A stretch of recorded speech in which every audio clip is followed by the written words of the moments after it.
Hi everyone, I'm Nancy and we're going to learn the first block of the Midnight Mystery Quilt. Our first block is fair and square. Thank you so much, Northcott, for providing this beautiful fabric. Look how the purples, they play so well together. And look at that green, it just pops up against the purples. And you can even see how it pops up against the white. And it's not even near the white. It just, oh, it looks so great. And the navy blue framing it so well. Thank you again, Northcott Fabrics. In fair and square, we're going to learn how to make this center medallion right here. Isn't this pretty? We're going to make it by learning how to make half square triangles. Half square triangles where the bias is captured on the inside of the square, not on the outside. Now, half square triangle means a square that's made out of two triangles, just like this right here. So here's one triangle. Here's its match over here, and here are the other two. And see how this, when we put these together, it just kind of spins around just a little bit. I really like this. Now, we're going to start with this block because it's important to learn how to make the half square triangles the right way. I'm going to stress this again, we want the bias on the inside. We're going to have the cross grain and the straight grain on the outside where it belongs so that the block won't stretch at all when you put it together. All right, so I'm going to get my machine ready. You grab your pattern, your supplies, and you know what else I'm going to recommend? This is something, let me grab mine. I use often Post-it notes.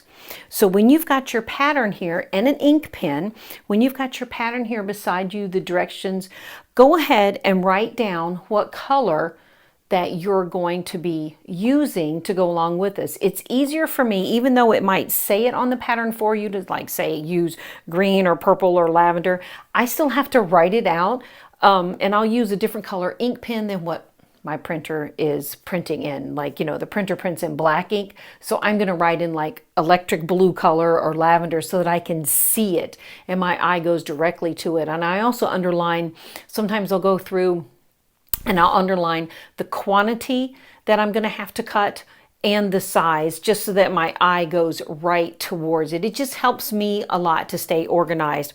And so yes, I use these Post-it notes because you're going to want to label your parts.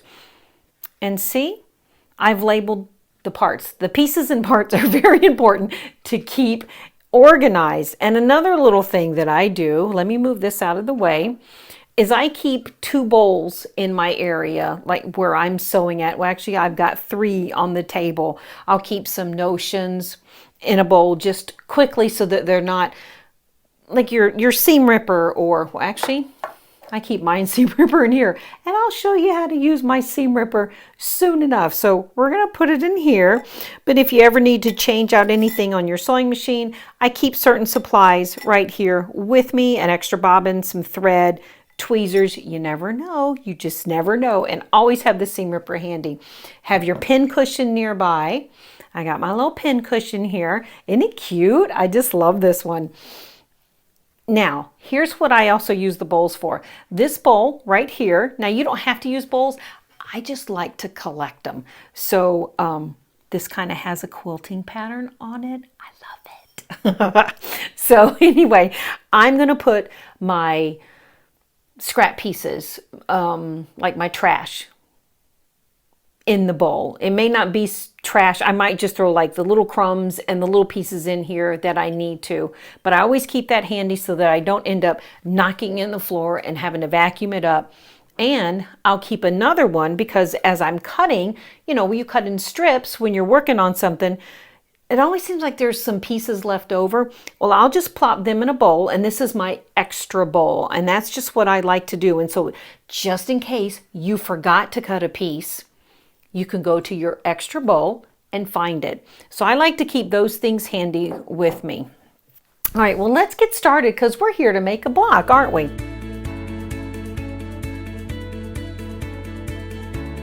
All right, the first thing we need to do is we need to cut our parts. All right, so I've already cut mine. I have my A through E. Now, the most important thing we're going to learn today is to do our half square triangles. So in our instructions, it reads, we're going to cut our rectangles first. So I have those there. Those are A. And then my next one is my B triangles. And that's this one right here. So you're going to cut one. Now let me move this little label right here so I don't cut my label. There we go. We're going to move B up here too so B's out of the way. There we go. All right. In your instructions, it tells you to cut your B square on one diagonal. All right, so I'm going to lay this right here. And let me get E out here because I don't want to cut E. Okay, here we go. I'm going to lay it right here. Now, when I'm going to cut on a diagonal, I take the 45-degree line that's on the ruler and I place it on the side of my square, and I look to make sure I'm at point to point. As long as you're at point to point of the square, corner to corner on the diagonal, you're ready to cut. All right, so let's cut this one. There we go. That was easy. Now, when you cut this, here's the bias right here. So don't play with it, don't stretch it. Just be very, very, very gentle with it. Now I'm going to put these up here right on my B sheet. Now we're going to move on to, it tells you to cut your C squares. So I've got my C squares cut right here already. Now we need to move on to D. And D, right here, we have green. So we're going to work on these right here. Now these two lavender ones are, you know what, I'll bring the block back over because you can't see the block. So the first B cut were these two squares, or excuse me, triangles right here. Now we're on the green ones right here. Now we're going to move on to the next cut. So the next cut is the D, and we're going to cut it also the same way I did the B. Again, place your 45 right there, tip to tip. 45 is right here. That's important. I have seen some people do this before. There they go. They'll raise the ruler higher than the edge of the corner of the square. And now you can see we are way off. Now we won't have two equal pieces, and we need to have two equal pieces. That's why we cut it on the diagonal. All right, so we're going to cut this one. Now I'm going to close my blade. You need to always get in that habit, close your blade. I've done that numerous times where I have not closed my blade, and I've almost reached and grabbed and hurt myself. And safety first, right? We need to be safe. All right, so now we have E. We did D, and now we're on E. And E says we need two of these purple triangles, and the purple ones in the block are right here. So when you noticed, or if you noticed, as I cut each of these squares, I ended up with two triangles from each color. Now, if you look on the outside of the center medallion of this block, let's bring this over here in the center. If you look on the outside of the center medallion, we have a total of 4 of these triangles. So that means we need to cut 2 squares on one diagonal. All right, so put the block back over here. Now, I have my squares stacked on top of each other. And we're going to cut that diagonal. And we're going to open the blade first. It helps tremendously. Okay, let's move the ruler out of the way. Oh, keep that iron on. There we go. Now we are going to match our B's and our D's up with the purple, the darker purple half square triangle. All right, so we're going to go right sides together.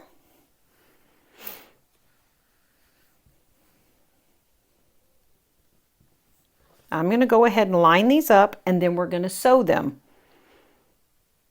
So once you learn how to do this, and then I'm going to show you how to trim you're going to press them, and then we're going to trim the little, what we call mouse ears. Some people call them dog ears. You'll see in just a few minutes.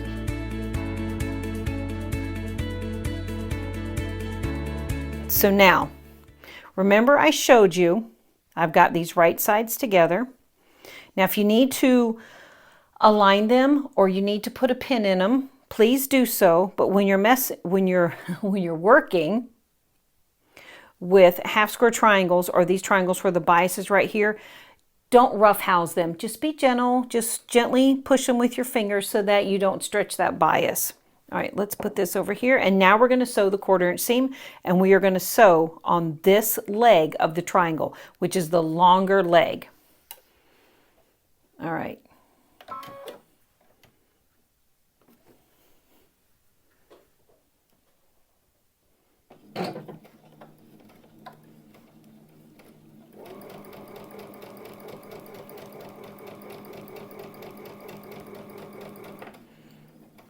Okay, one little tip I'd like to share with you. When you get to the end, I'm going to lower my presser foot. When you get to the end, right here in this little tip right here, if you don't have a stylus, you can use your seam ripper. Let me grab that one out of here. There we go. To hold the triangle in place. Because what happens is the feed dogs are, as they're feeding it through, if you'll notice, this portion right here, it goes through sooner before the triangle's finished, and there's nothing for the feed dogs to grab. And the next thing you know, your triangle will kind of like start going sideways. So don't apply a lot of pressure, but just apply a little bit with the seam ripper just to hold it in place, or you can use a pin and let the feed dogs do their job. And there we go. So we got that one. All right, I'm going to grab my little spool here. I'm going to show you what I'm going to do with this in just a second. Okay, so we're going to sew the rest of these. Now, I did not cut the thread. You can continue sewing through. I'm going to feed this one in there. I'm going to move that over just so there it goes. I want to make sure that I'm getting that 1/4 inch seam.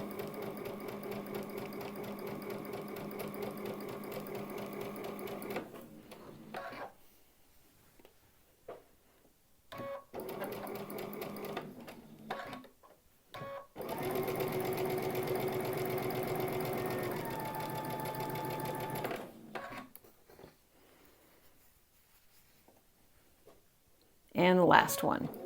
Now this is called chain piecing, where I'm continuing to feed units through without cutting the thread. And I'm going to show you how I separate my chain pieces. I bring this to all the classes and that I go to and teach, and the retreats that I attend.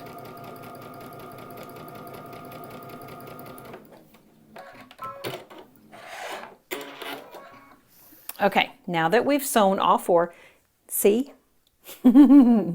I've got, looks like a kite tail, doesn't it? Okay, so here's what I do. I just take a spool of thread, a barrel type seam ripper, because it's got to fit in that hole. And I use fabric there because the seam ripper will fall all the way through. Okay, so we're going to hold it just like this. And we're going to pop that thread right there. This comes in handy when you have when you're working on a project that, say, has like 100 half square triangles, and that's a lot to have to take apart, and working scissors that much is a lot, so I use that. All right, now we're going to set the seam. Okay, so we're going to set the seam. I'm putting the dark side, which is the dark purple, up. All right, we're going to set the seam, and then we're going to press. So you set the seam by just adding heat. That's all you're doing. You're just adding heat, and then you use the tip of your iron. You pull that top piece back, and you just press. There we go. I didn't get that one. And one more. Oh, and look, I was doing it to the wrong side. When that happens, let me move these out of the way so I can see a little bit better. When you press the wrong one, just flip it over, add a little heat to it so it lays nice and flat again, and then start over. It's that simple. It's easy. Don't worry about it. We all do it. Okay, now, these are the little mouse ears, dog ears. And today I saw a little chipmunk. So I said, oh, it looks like chipmunk ears. You can take your scissors or rotary cutter and remove them. And you just snip them all off. You don't want these in your quilt block. They just add bulk, and there's no need for them. So I'm going to do this, and then we'll move on to the next step.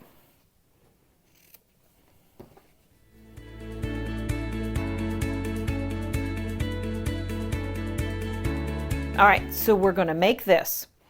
So we want to put our, let me move over a little bit more. We want to put our greens in the center, and they're going to be opposite of each other. Okay? Now we're going to put the lavenders in the center also. And now let me show you what is going to happen. We're going to take these two and we're going to put these just like this. We're going to go right sides together. Well, what happens is you've got this seam allowance and that seam allowance all on one side, and we need one of them to go this way so that it will lay nicely.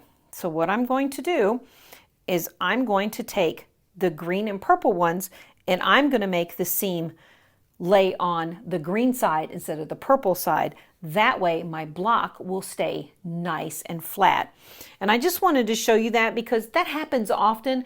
We're working on a pattern and you think, oh, I got to sew it, or excuse me, I got to iron it this way because the rule is that we always press towards the dark. Well, both of these are dark.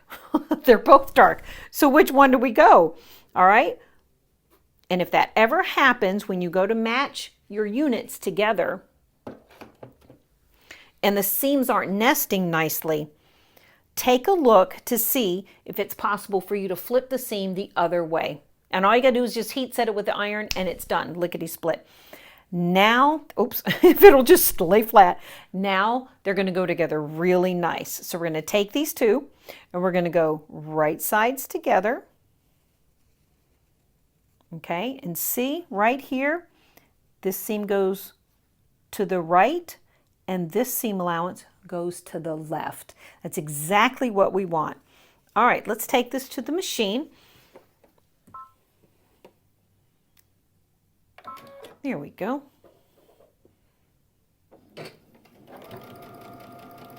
Oh, let me move that over just a little bit. There, that's better. Now I'm going to do these one at a time because I want to be able to spin the seam in the middle, and I'm going to show you that in just a minute. All right, I'm going to lay, whoops, I'm going to make this one go this way. For the moment, I'm just going to press it with my fingers so that it'll lay nice and flat, but I am going to put it to the iron, or put the iron to it.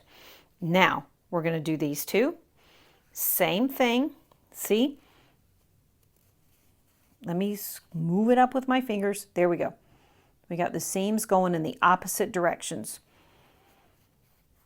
Line everything up, and if you need, please put a pin in to keep it secure from your mat or your surface, wherever you're working at, to your sewing machine. There's nothing wrong with putting a pin in your work, or several pins. Do what you need to do to make it nice.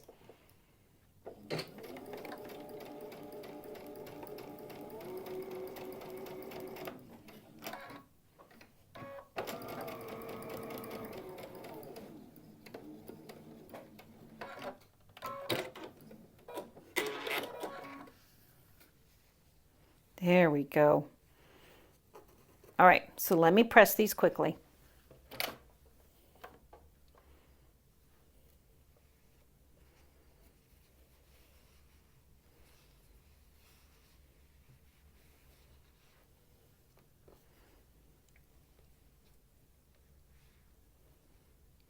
Oh, that's warm. Oh.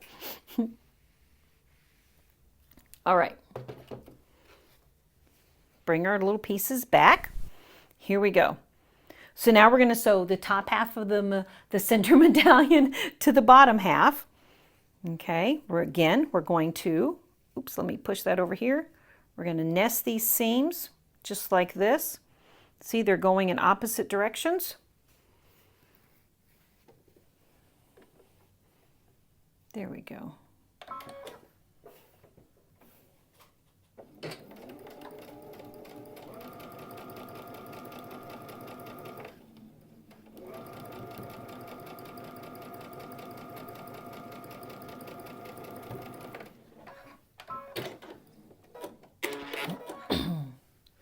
Okay. Ta-da! Look how pretty that looks. I love it. All right, now I'm going to show you how to spin the seam in the center. We're going to come over here. Okay, now this is what we're going to spin, and we're going to take it. We're going to go like this. Oh, and it already opened up. I like to twist it a couple times. Make those threads that are right there in the middle release. Sometimes they're a little stubborn. Just take a pin. Oh, well, that didn't work. Take some scissors or your seam ripper and just snip that. All right, so one will go this way and one seam will come towards me and the other seam will go away. And that allows the center medallion, the actual seam where all the bulk comes together in the middle, it will lay nice and flat. So I'm going to press this right side down first so that I can make these seams go in the right direction. I'm just going to, you know what, I'm going to snip that one more time and nothing will happen to it. It's not going to fall apart, I promise.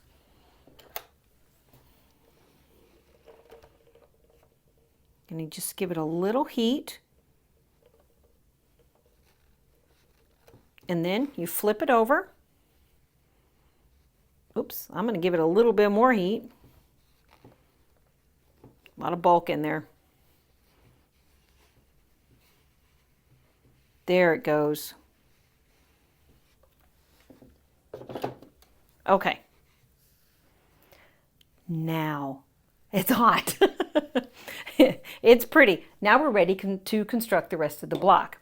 Okay, so we're going to take our A units. I like the way that sounds, A units. We're going to put one on top, one on the bottom, one on either side. Now let's get rid of my A post-it note. I'm going to get rid of my C post-it note. And we're going to put one in each corner. Oh, and I have an extra one, so guess what? It's going to go in the extra bowl. All right, here we go. Now, to put this together, this is kind of like a 9-patch. And that's the way you're going to put this together. You're going to see there's 3 units in the first row, 3 units in the middle, and 3 in the bottom row. 3 and 3 is 9. So we're going to sew the middle one to the outside edge, square. We're going to line up.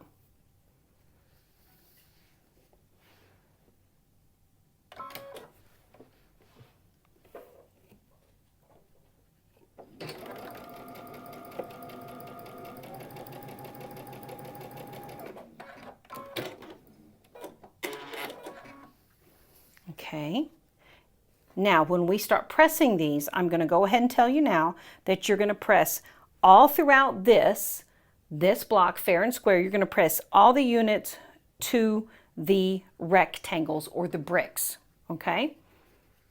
You want to press away from where most of the bulk will be so that the block will lay nice and flat. Excuse me.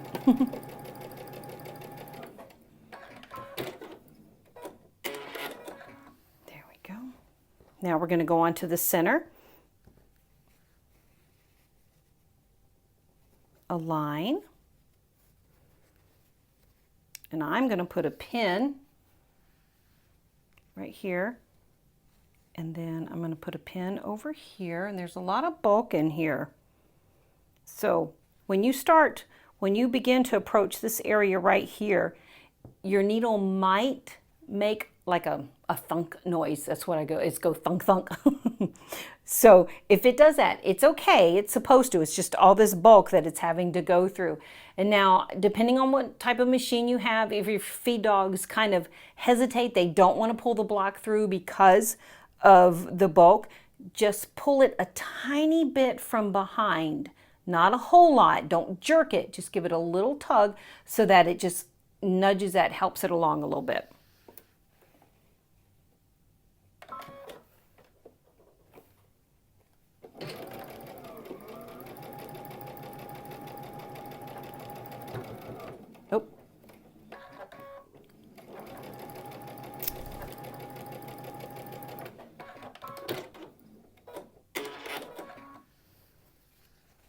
Okay, and now we're going to add this one.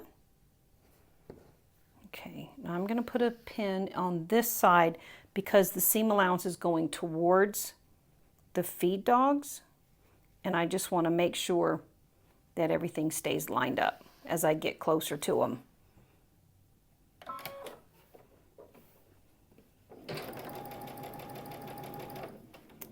There we go.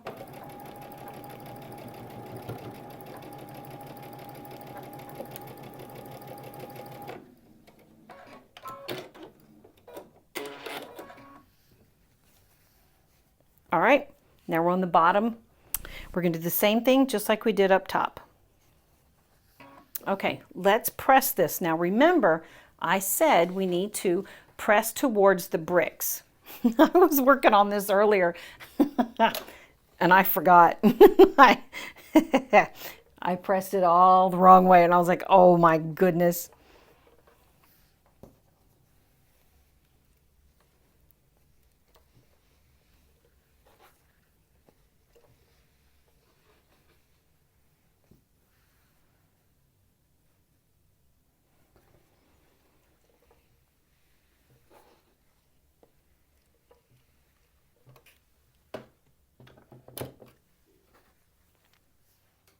Okay, now it's all pressed. Now our next step is we're going to sew the top to the middle and the bottom to the middle. All right, so we're going to do the same thing. And the reason we press all towards the bricks or the rectangles, see how my seam allowances are going in opposing directions? That's exactly what we need. It'll lay nice and flat.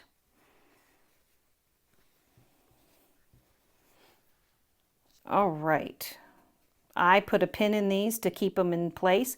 And now if you need to put a pin here in the middle, because from here to here is kind of a long stretch sometimes, and it can come misaligned. So I just use my fingers, scrunch it up. There we go.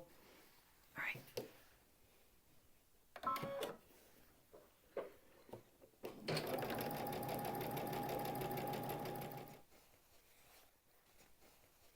Look at there. Isn't that pretty? I love this block. All right, let me press it.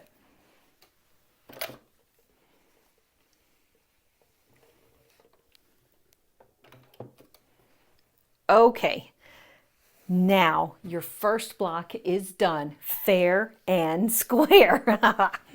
All right, so now throughout the mystery quilt, the midnight mystery quilt, you're going to have an extra step on some of the blocks. I should probably say most of the blocks.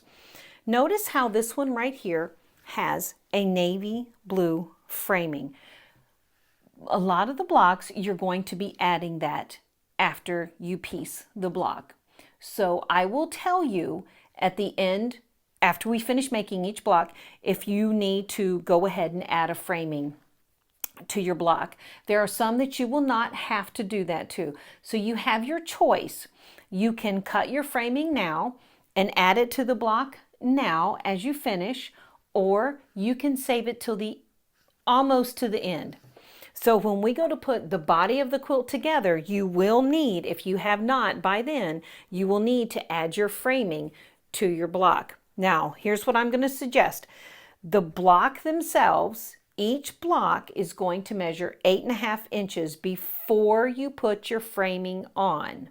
Okay, so what you're going to want to do is you're going to cut your navy strips and you're going to place one on top and one on the bottom. You're going to sew those and you're going to press them towards the navy. And then you'll add your 2 side strips. Okay, now once you add these 2 strips right here to the sides, your block should measure 10.5, and that's 10.5 before we sew it into the quilt. So please make sure you have those measurements. All right, so here's what the finished block will look like, and I love it. I hope you stay tuned for the rest of the blocks, and I hope you love how we progress from beginner all the way to intermediate. I know you're going to love the very last block. I thoroughly enjoyed designing this quilt, and I've enjoyed spending my time today with you. Happy quilting, and we'll see you for the next block.